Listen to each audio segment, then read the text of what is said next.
So there's a good chance that I would not be sitting in front of a camera here today talking about watches in general if I did not discover the watchmaking that was coming out of Japan. Japan has such a diverse selection of watches available, and even if you carved out individual genres of watches within the nation of Japan, you have a lot to talk about. And today we have a lot to talk about, looking specifically at sports watches from Japan, looking at all different price ranges.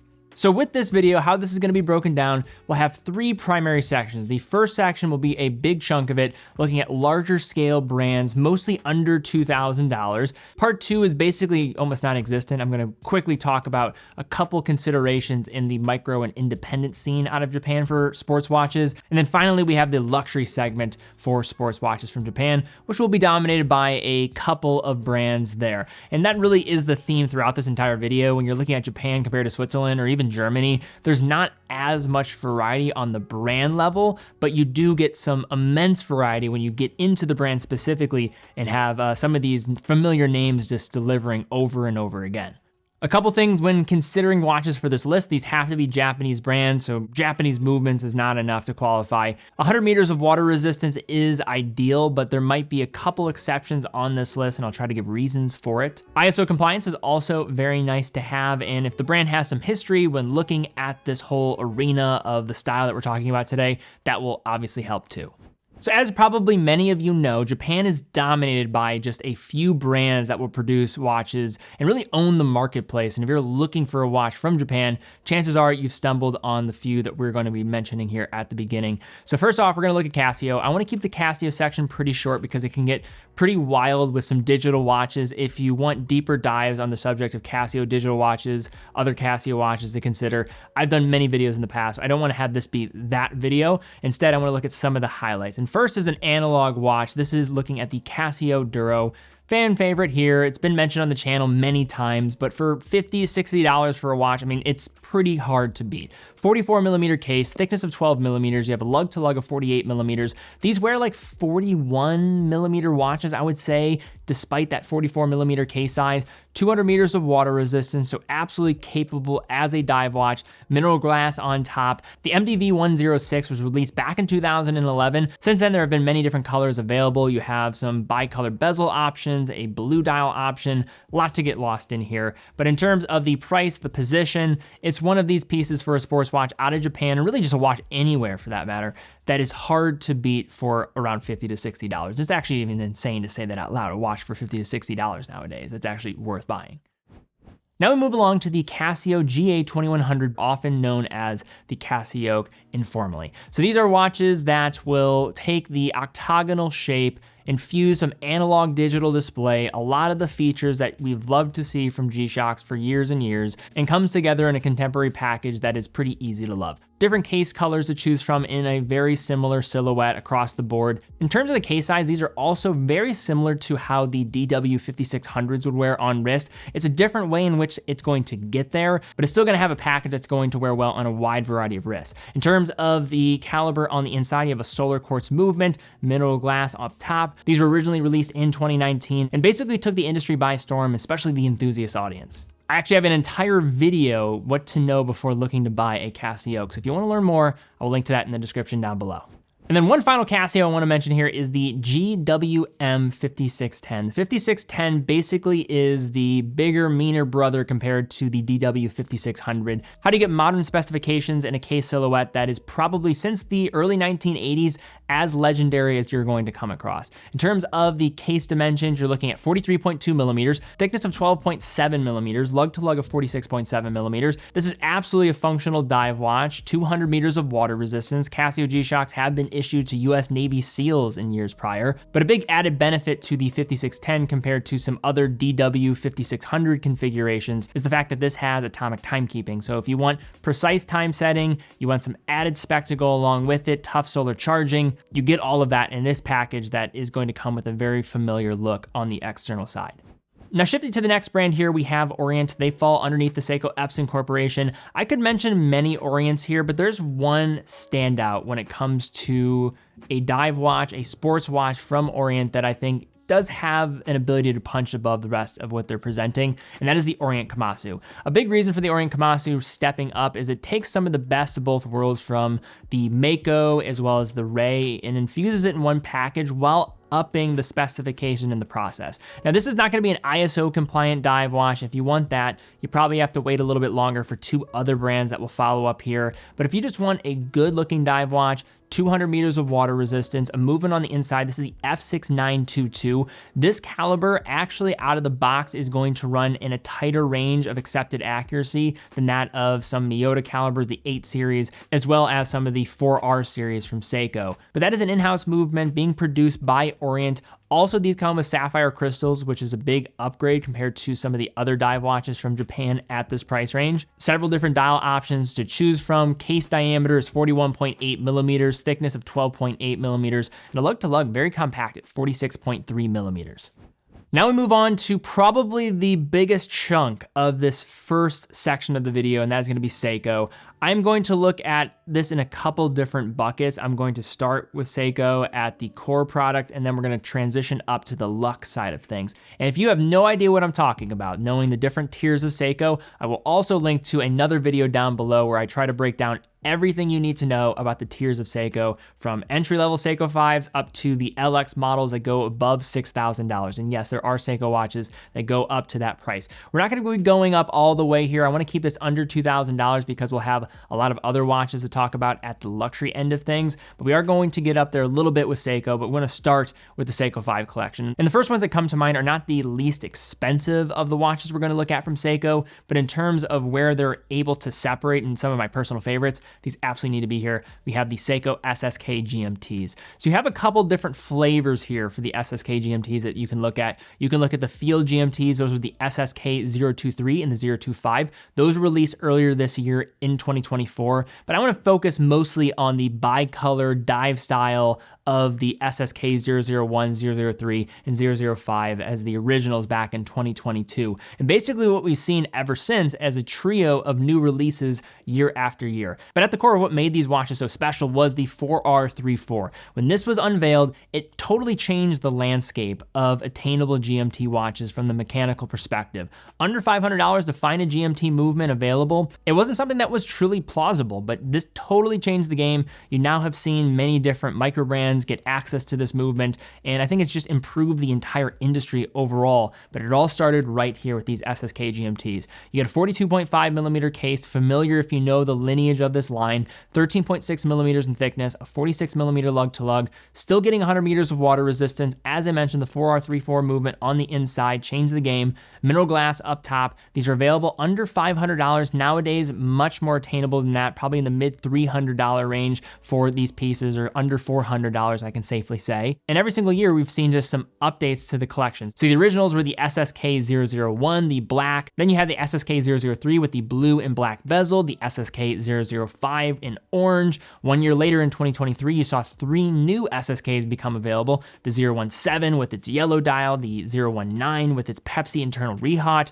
and the 021 with the gold tone bezel edge. And then in 2024, some new versions to look at, the SSK 033 with the silver dial, blue and black bezel, the SSK 035 with the green and black bezel, and then the SSK 036, the root beer on a strap. Lots to get lost in. These are some of my favorite Seiko watches without question.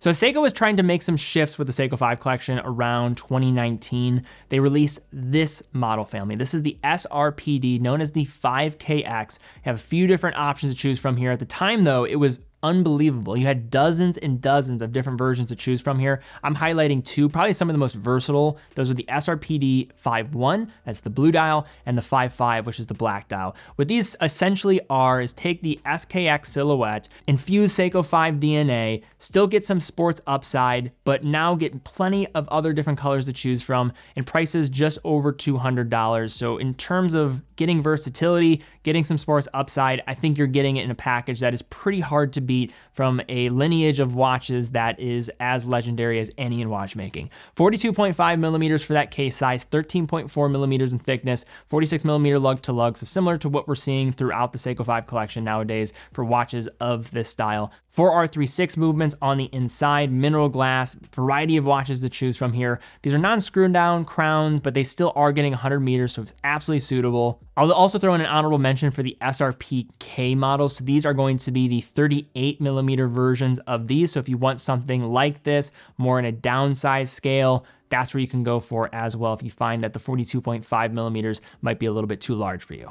So that was Seiko 5. Those are two of my favorites within the Seiko 5 collection. There are others to choose from, but I want to try to make this a condensed list as much as possible so it doesn't go off the rails. Another collection within Seiko, or maybe that next tier up, is from the professional side of things with the Prospects collection. First one here is the Seiko Turtle. This is the SRPE 93. There are plenty of turtles to get lost in. This is a very base model that you can look at though, with a black dial configuration, simple, timeless. It's never going to go out of style. 45 millimeter case, 13.3 millimeters in thickness, and a lug to lug of 46.9 millimeters. You're getting 200 meters of water resistance here, 4R36 movement on the inside, mineral glass, but the case and what is being presented here is one of the core elements of design from Seiko, going back to the mid 1970s with the 6309. Now, Seiko has never really claimed the turtle as an official word that they're going to use in their marketing, but it's just common knowledge now because fans have just so much fervor around this brand and they'll come up with all these different nicknames that it's become part of the vernacular around what this brand is all about. And the turtle might be the most recognizable dive watch nickname for the brand. One other honorable mention I'll throw in here for the turtle family is the King Turtle. You spend about $100 more. That's where you get into also a ceramic bezel, a sapphire crystal. So there is some more going on there. The dials are also going to be a bit more extravagant in terms of what they're going for. You have more of this texturized surface, a little bit of a different presentation. If that's not for you, I think you can go away. But in terms of the specs that are going to come along with that, definitely worthy of an honorable mention as well. Another core pillar within the Prospects family at this tier is going to be the speed timers. This is the SSC 813. There are different options within the speed timer family, but this is probably the best seller of any of the speed timers. You're looking at 39 millimeters for the case size, so a little bit smaller. I would really warn people also, like if you want something that's going to wear a little bit larger, like something closer to a 40 millimeter case, this is going to wear pretty true to size, if not slightly smaller. This is a pretty small chronograph, but considering what you typically have to find for chronographs at this price and above, I think this allows it to separate from some of the competition, and the looks are very hard to dislike, to be honest. I mean, look at this thing. Great contrast from the dial, easy to read. These debuted in 2021. Looking back to the Seiko speed timers, an iconic name when it comes to chronographs for the brand, but also more broadly for the entire industry. This has a quartz solar movement on the inside, the V192. Cool thing about this movement, a few things actually. One is that it's going to be incredibly accurate. It is really integrated within the watch and how it's presented with the dial. You have these solar cells that are going to be seated underneath the subdials very discreetly. And one other cool feature about this movement and how it's incorporated within the design is the 6 o'clock fuel gauge for the power reserve. So that's going to show the power reserve of that movement when the 60-minute register is not in action. So pretty cool hidden detail. If you don't know it's there, you might miss it, but a great way to have multi-use with that area on the dial. Still getting 100 meters of water resistance, simple 3-register layout. If you want something a little bit larger, you can look at the SSC 911 and that series of chronographs. That gets up to closer to that 41 millimeter case size. That'll wear closer to a 40 millimeter, while this wears closer to that 38 to 39 millimeter case. Now we move along to a very unorthodox watch. It's possibly a watch that you could describe as being everyday. It could be, in certain situations, a dress watch. It can also be a sports watch.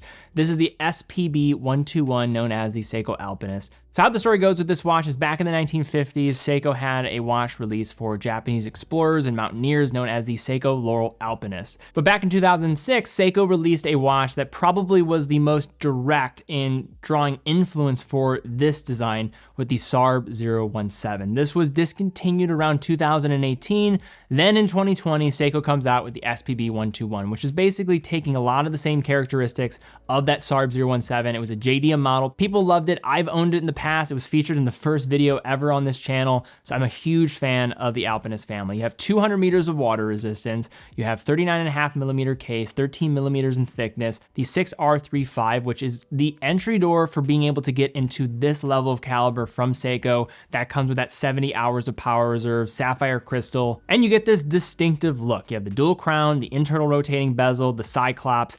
A lot of weird stuff happening with this design, but as capable as any watch you're gonna come across for a watch of this styling.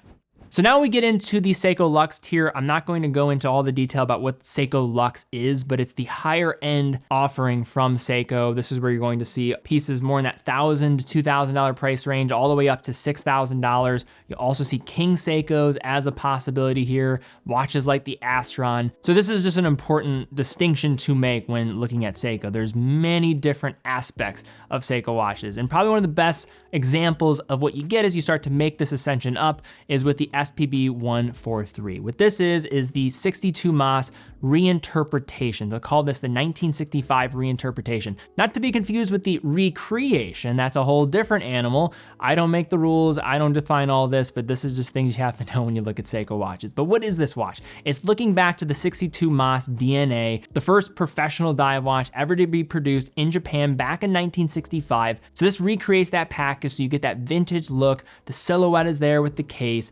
40.5 millimeters with the diameter, 13.2 millimeters in thickness, and a lug-to-lug of 47.6 millimeters. Think of the Tudor Black Bay 58 wearing dimensions. How do you get that in a Seiko with looks that are about as versatile as possible for a dive watch? This is basically it. 200 meters of water resistance, ISO compliant dive watch. You are getting that 6R35 movement, 70 hours of power reserve. It is still operating at that 3 hertz beat rate. Also getting a sapphire crystal, so some up specification here compared to what you'll find at the lower end for Seiko dive watches. Some of the best looking Seiko dive watches in my opinion. Now we mentioned the Alpinist a little while ago. What if you take the Alpinist DNA, but then you add a GMT to the mix? That's where you get the Seiko Alpinist GMT, looking at the SPB 379 in this instance, just over $1,000. So that's a great aspect of this, is these are not going to be crazy more than the conventional Alpinist at that $700 or so price range. Looking at under $1,200 for these watches nowadays. 39.5 millimeters with the case size, 13.6 millimeters in thickness, still getting 200 meters of water resistance. These come with the 6R54, so the GMT powered of the 6R family that are going to allow 70 hours of power reserve still. The lume on these, as well as pretty much every Seiko watch that we've talked about to this point, fantastic. These do operate with a collar GMT function, so the 24-hour hand will be isolated rather than the local hour hand. And sometimes complications when added to a design just feel forced. This is not one of those scenarios. This is seamless.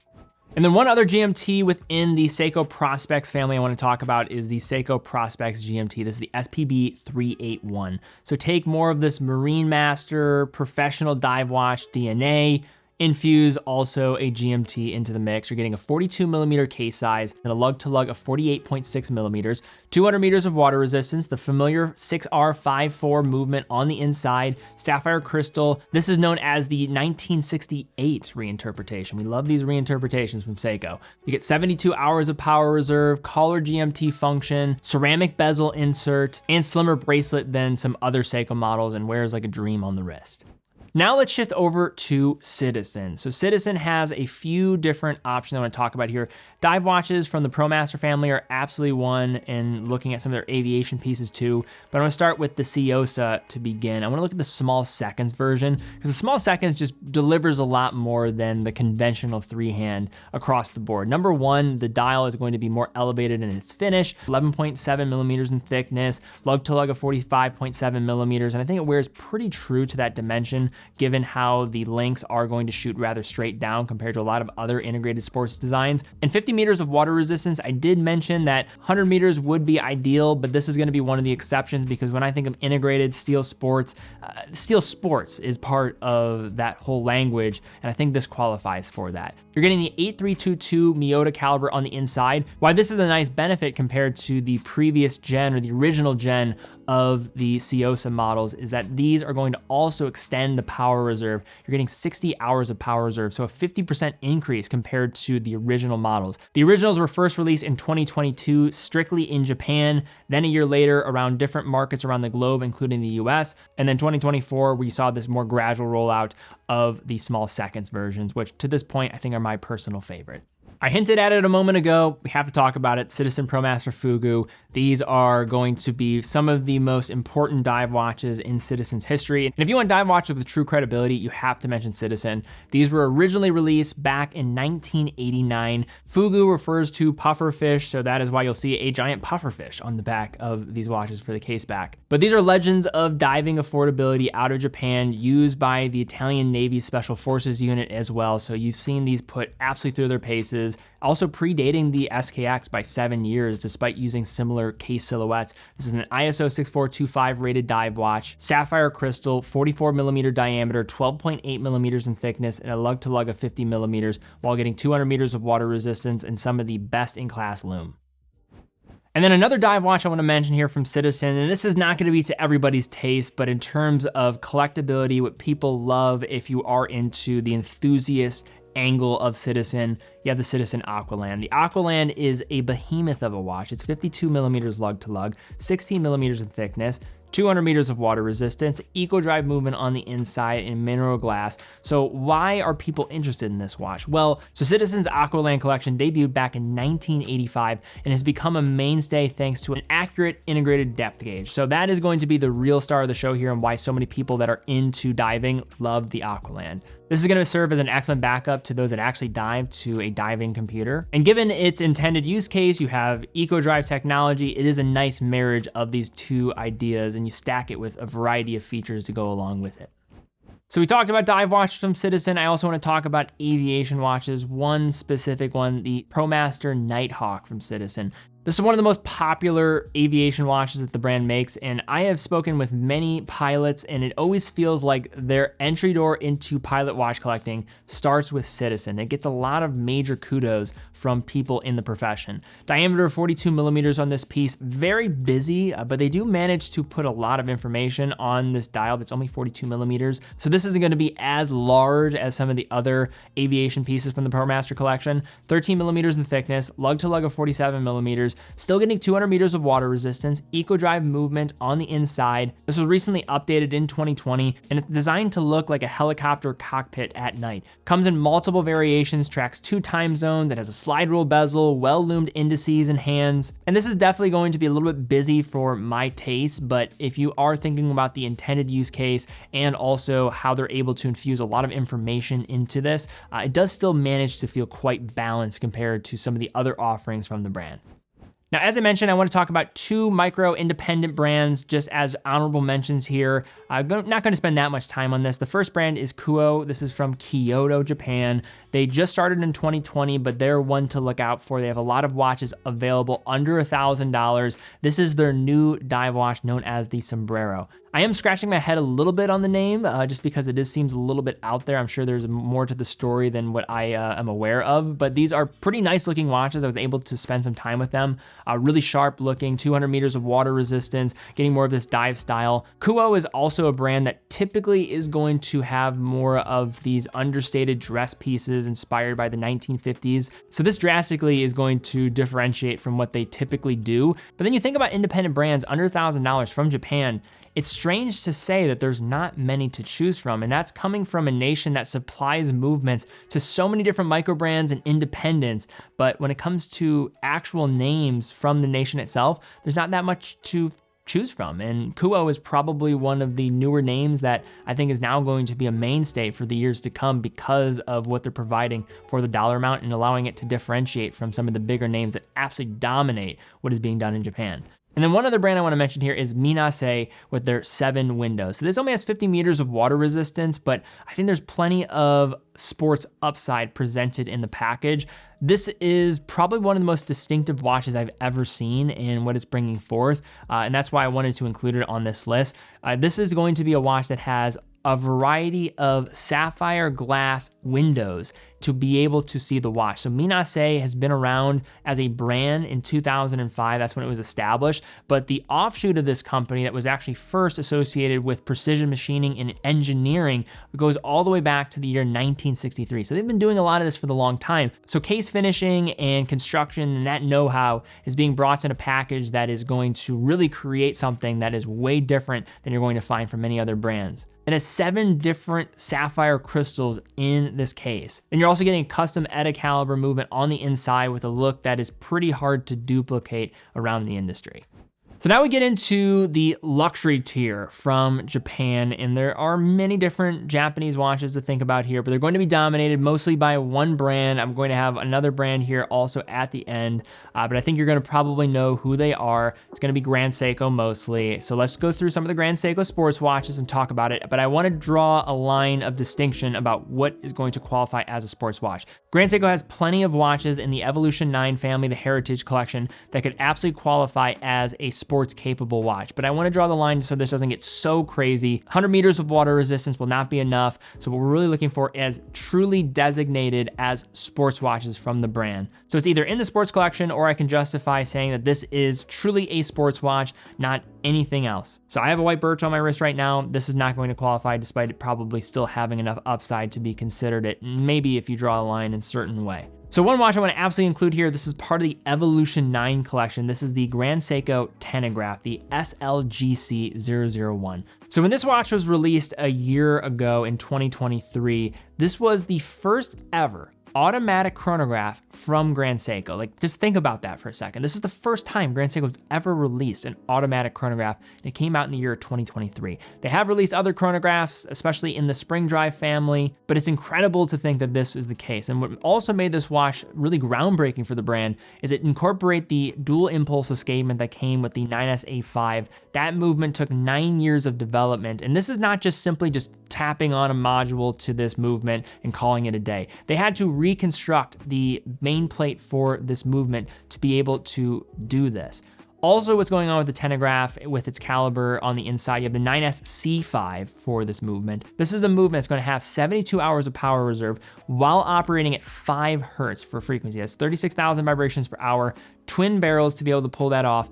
That is the longest reserve of any 5 hertz chronograph that I can think of on the market. Column wheel, vertical clutch, beautiful looking caliber at that, and is going to use an escapement concept of the last 50 years, one of probably only 2 that I can think of that have been industrialized to a larger scale. You have the coaxial escapement produced by Dr. George Daniels, acquired by Omega in 1999. They industrialized it. You have the 9S-C5 from Grand Seiko.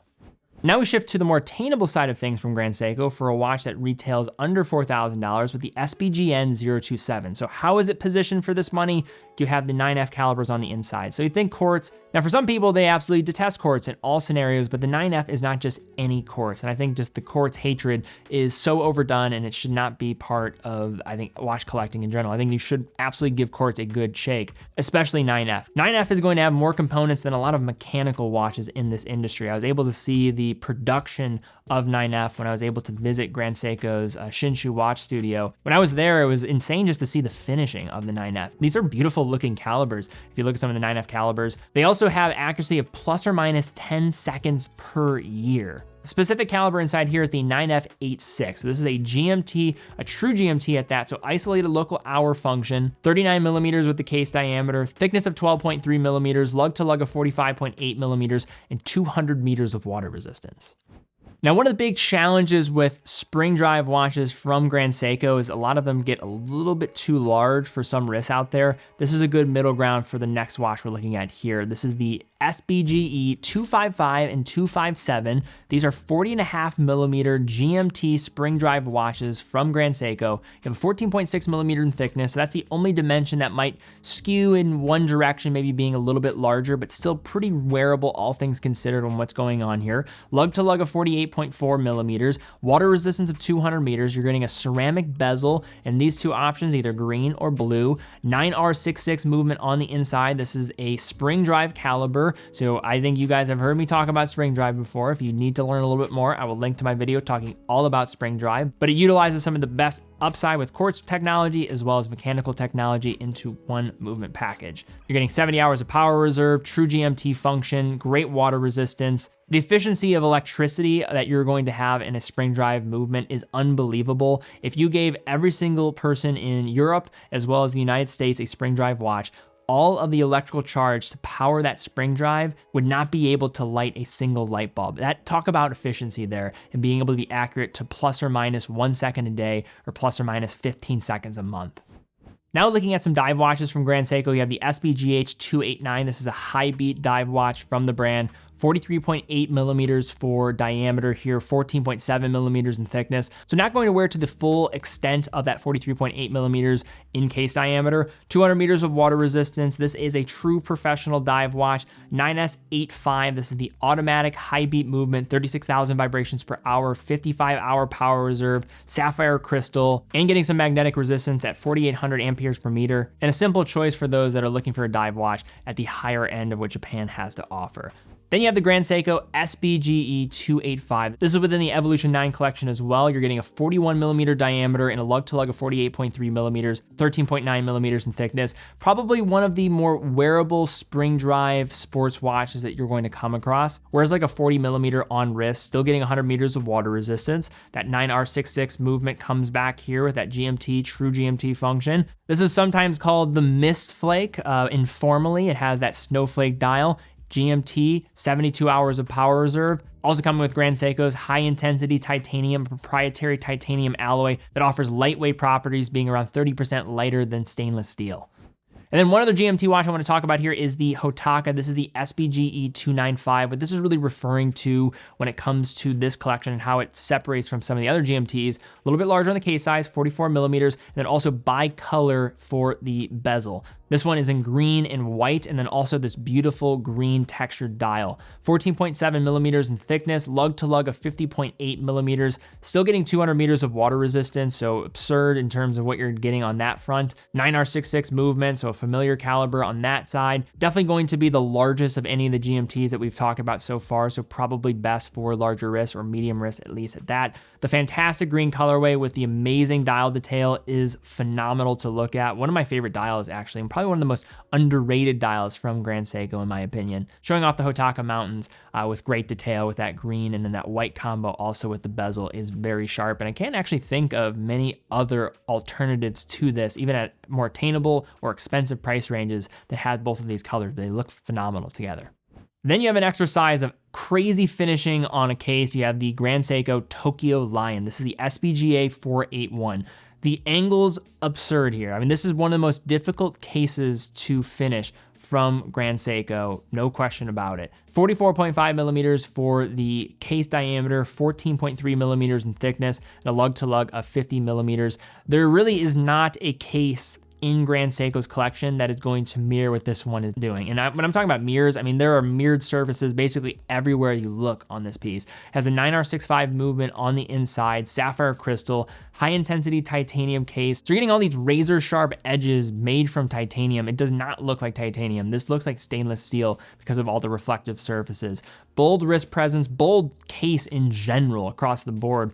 So many different lines, so many different facets, but you get all the additional upside of the accuracy presented, gorgeous texture of the dial. It has more of this soft ivory, silverish dial, while getting 200 meters of water resistance, sapphire crystal, an absolute showcase of Zaratsu polishing.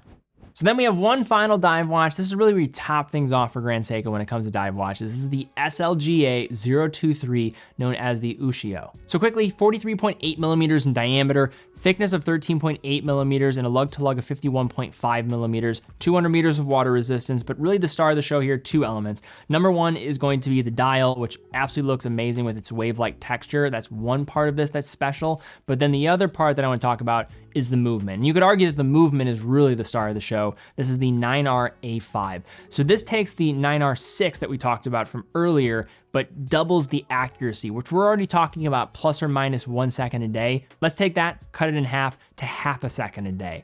Also, in addition to that, is going to extend the power reserve for the 9R-A5 to 120 hours, so a 5-day power reserve. How they were able to do that when it comes to the accuracy is new integrated circuit technology, which allowed them to find this newfound potential of the spring drive movement. And then the final watch on our list comes from the final brand on our list, and that is Crador. So Crador is not necessarily known for their sports watches, mostly for their elegant and pebble-like cases and fine lines, artisanal craft. But here we have a sports watch released this year known as the Locomotive. So if you're not familiar with the Locomotive, this was a watch that was released in 1979, originally designed by Gerald Genta. So this is one of the few watches of the 1970s of this integrated style that was a Genta design. Obviously, we know about the Royal Oak, we know about the SL Jumbo Ingenue, we also know about the Nautilus. This is another one to add to the mix from Gerald Genta. The 1979 release was a high-end quartz model, only available in Japan, so to see this come back is pretty remarkable. You're getting a high-intensity titanium case, beautifully finished bracelet, a textured dial inspired by steam locomotives, has 1,600 individually cut lines into that dial, getting 100 meters of water resistance, and the CR01 caliber on the inside, giving a thickness of just 8.9 millimeters in totality for the case. This is a conversation starter, caught many people off guard. Hex screws on the case itself are functional as well, so not simply there for superficial reasons. I don't even know if these are still available now. They're only producing 300 pieces of these, limited edition, but a really interesting take from Creator, and one I don't think many people saw coming. But all right, guys, that's my video here today, looking at some of the best sports watches from Japan. If you enjoyed this video, please give it a thumbs up, subscribe, and hit the bell icon. Really do appreciate that. A lot of information put together here to be able to present all of this. So if you did enjoy it, let me know. Would you like us to do more of this for different nations? I just thought that Japan made a lot of sense because it was very centralized in terms of the brands to look at, and it was easy to think of some of the top considerations for the nation of Japan when it comes to the sports genre. But if you want more of this, let us know in the comments down below. Is there one sports watch from Japan that you would say is your favorite? Also leave a comment about that. Also, if you guys are in the market for a watch, definitely check out teddybaldestar.com. teddybaldestar.com is a full authorized dealer of over 30 brands. Every watch from teddybaldestar.com comes with quick and fast fulfillment, dedicated customer support, and a full factory warranty for all the products that we offer. And also how we're able to fund all the productions here and keep doing what we're doing is through selling watches. So if you guys are in the market for a watch, we'd absolutely love to have your business. It allows us to keep doing what we're doing here. We love what we do. But guys, thank you again so much for watching. Be well, and I will see you all very soon.